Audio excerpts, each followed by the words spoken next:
Hello, welcome back to another episode of Dirt Path Exploration. Today we traveled to Cannon Falls, Minnesota to take a hike at Lake Byllesby Regional Park. The trail we took was a 2-mile loop that traversed wide and well-mowed grassy trails.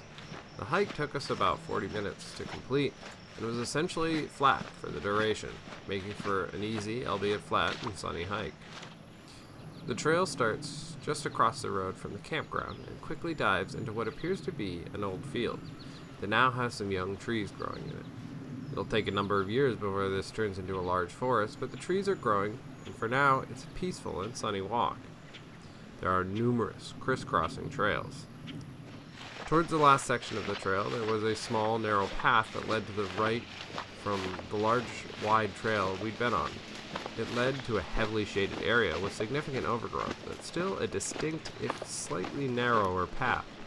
It added a degree of wildness and welcome shade from the main trail. The trail continues for a little bit through similar terrain that I'd expect much further north, but it releases hikers to the road across from which is the lake.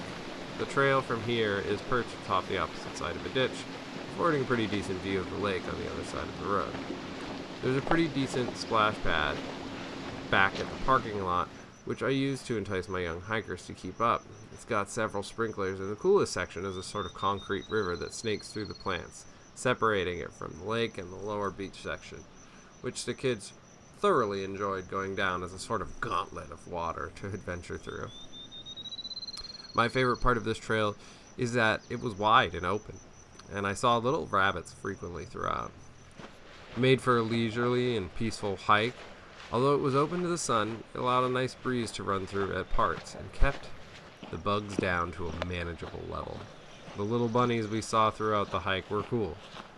It's not as glamorous as a deer, but it's still cool to see bunnies, which will typically allow you to get a little closer before they run away and still have that tuft of white fur that shows as they bounce off into the distance. Thank you for watching, and if you like this video, hit the like and subscribe buttons. Also, don't forget to let us know your favorite trails in your local area.